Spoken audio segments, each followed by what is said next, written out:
Selamat pagi Bapak Ibu dan saudara-saudaraku. Senang sekali kita berjumpa kembali pada pagi hari ini sebelum beraktivitas. Kita masih di acara Renungan Pagi edisi 14 Februari 2024. Harapan dan doa saya kita semua sudah bangun dengan sehat, penuh sukacita, dan siap untuk melaksanakan aktivitas kita di hari ini dalam anugerah Tuhan kita. Pagi ini kita akan membaca kitab 1 Raja-Raja pasal 7 ayat 1 sampai ayat yang ke-12 demikian. Salomo mendirikan istananya sampai 13 tahun lamanya. Barulah selesai seluruh istananya itu. Ia mendirikan gedung hutan Libanon, 100 hasta panjangnya dan 50 hasta lebarnya dan 30 hasta tingginya. Disangga oleh 3 jajar tiang kayu aras dengan ganja kayu aras di atas tiang itu. Gedung itu ditutup dari atas dengan langit-langit kayu aras. Di atas balok-balok melintang yang disangga oleh tiang-tiang itu 45 jumlahnya, yakni 15 sejajar. Ada pula 3 jajar jendela berbidai. Jendela berhadapan dengan jendela 3 kali. Dan semua pintu dan jendela segi 4 bangunannya. Jendela berhadapan dengan jendela 3 kali. Ia membuat juga balai saka 50 hasta panjangnya dan 30 hasta lebarnya, dengan di sebelah depannya sebuah balai lagi yang bertiang dan bertangga di sebelah depannya. Dibuatnya juga balai singgasana, tempat ia memutuskan hukum, balai pengadilan yang ditutupi dengan kayu aras dari lantai sampai ke balok langit-langit. Dan gedung kediamannya sendiri di pelataran yang lain, lebih ke sebelah dalam lagi dari balai itu, adalah sama buatannya. Dan bagi anak Firaun yang diambil Salomo menjadi istrinya, dibuatnya juga sebuah gedung sama dengan balai itu. Tembok dari semuanya ini dibuat dari batu yang mahal-mahal, yang sesuai dengan ukuran batu pahat digergaji dengan gergaji dari sebelah dalam dan dari sebelah luar, dari dasar sampai ke atas dan juga dari tembok luar sampai kepada tembok pelataran besar. Bahkan dasar gedung-gedung itu dari batu yang mahal-mahal, batu yang besar-besar, batu yang 10 hasta dan batu yang 8 hasta. Di bagian atas ada batu yang mahal-mahal berukuran batu pahat dan kayu aras juga. Sekeliling pelataran besar ada tembok dari 3 jajar batu pahat dan 1 jajar balok kayu aras. Demikian juga sekeliling pelataran dalam rumah Tuhan dan balainya. Siapa yang lebih besar? Saudara-saudaraku, apa yang terlintas dalam pikiran kita ketika membaca teks firman Tuhan pagi ini yang begitu detail menjelaskan bagaimana istana Salomo dibangun. Kalau kemarin kita sudah mendengarkan bagaimana megahnya bait Allah yang dibangun oleh Salomo dengan sarana prasarana yang terbaik dan sangat mahal, serta pengerjaannya 7 tahun lamanya, melibatkan orang-orang yang profesional dan arsitektur yang sangat bagus. Nah, pagi ini kita membaca istana Salomo ternyata jauh lebih besar dan proses pengerjaannya pun lebih lama, yakni 13 tahun. Apakah yang mau dinyatakan dengan kemegahan istana Salomo? Setidaknya saudara sekalian, kemegahan istana Salomo membuktikan bahwa Allah diam di tengah-tengah umatnya.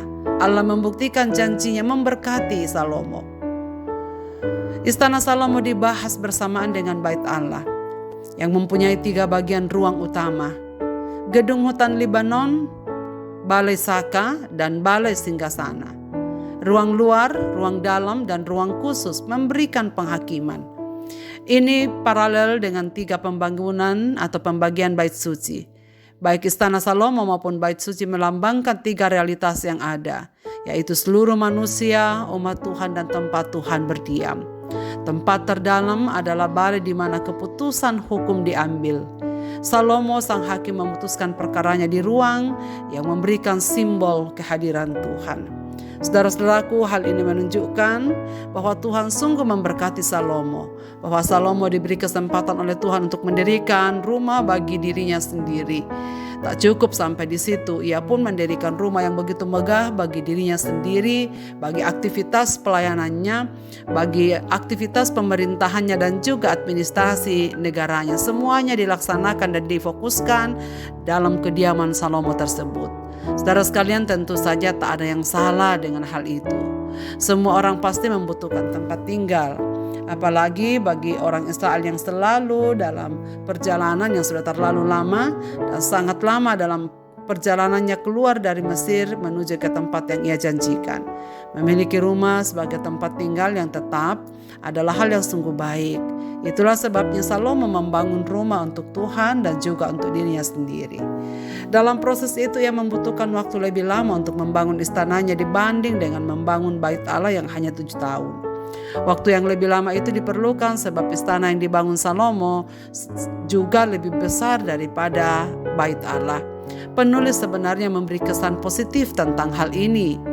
Sebab yang terpenting adalah motivasi di balik semua tindakan atau apa yang kita buat. Saudara-saudaraku, jika sekiranya kita diizinkan untuk membangun semua yang kita cita-citakan, dalam seluruh proses untuk mencapai semua yang kita idamkan, sangat baik saudara sekalian jikalau kita mengambil waktu dan kemudian menyelipkan satu pertanyaan kecil di hati kita. Siapakah yang lebih besar dalam hidup saya? Untuk apakah semua ini?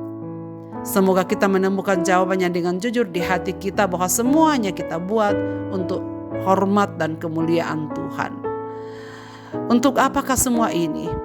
Semoga kita menemukan jawaban yang tulus, bukan untuk diri sendiri, bukan untuk kemegahan diri sendiri, tetapi semua untuk hormat dan kemuliaan Tuhan. Saudara sekalian, hari ini diperingati banyak orang sebagai hari perayaan kasih sayang. Semoga kasih kita kepada Tuhan dan sesama tidak hanya hari ini saja, tetapi terus-menerus menjadi motivasi dan penggerak segala aktivitas kita untuk hormat dan kemuliaan bagi nama Tuhan saja. Marilah kita berdoa. Bapa di sorga, kami bersyukur dan berterima kasih untuk pagi ini. Kami boleh mengawali hari ini untuk membaca firman-Mu.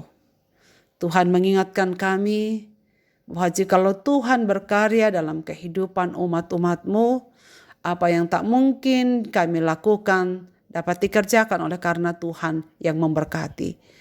Kami mengakui bahwa sesungguhnya dalam hidup kami pun ya Tuhan sampai hari ini, tak ada pun yang dapat kami temukan, tak satu pun yang dapat kami selenggarakan kalau bukan karena Tuhan.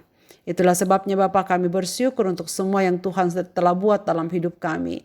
Dan kami percaya bahwa Engkau tinggal tetap di dalam kehidupan ini. Maka tolonglah kami ya Tuhan, supaya kami mengevaluasi diri kami dan segala apa yang kami buat setiap hari. Kepada siapakah kami lakukan semua itu? Semoga bukan hanya untuk membanggakan diri sendiri, kesenangan diri sendiri, menyenangkan diri sendiri. Tapi semoga semua yang kami lakukan itu berkenan kepada Tuhan dan pada akhirnya memuliakan nama Tuhan sendiri. Ya Tuhan, kami mohon ampun jikalau kadang-kadang kami lupa kepada siapa kami beraktivitas, untuk apa kegiatan-kegiatan hidup kami. Kiranya Tuhan mengoreksi kami supaya jangan untuk meninggikan diri, bukan untuk memegahkan diri sendiri, tetapi sungguh-sungguh untuk memegahkan Tuhan sendiri. Hamba-Mu berdoa untuk segenap pendengar renungan pagi ini dimanapun mereka berada, biarlah mereka diberkati oleh Tuhan. Tuhan, Engkau yang tahu persoalan hidup mereka. Bagi mereka yang menengadah kepadamu, dengarkan doa-doa mereka ya Tuhan. Mereka yang sedang sakit dan dalam pemulihan, bahkan berupaya untuk mencari kesembuhan. Tuhan, Engkau yang maha baik. Dengarlah doa mereka dan sembuhkan mereka Tuhan dalam nama-Mu yang penuh kasih itu. Mereka yang sedang bersedih Tuhan, hapuskan air mata mereka. Mereka yang sedang di dalam berbagai-bagai persoalan hidup, Bapa sendiri yang akan menolong, supaya mereka menemukan Tuhan di dalam segala persoalan yang mereka hadapi. Hamba-Mu mendoakan segenap pendengar renungan pagi ini apapun keadaannya, biarlah damai sejahtera-Mu yang melampaui segala akal itu tinggal tetap dalam kehidupan mereka. Di dalam nama Yesus Kristus kami berdoa. Amin. Selamat beraktivitas Bapak, Ibu, dan Saudaraku. Tuhan Yesus memberkati kita sekalian.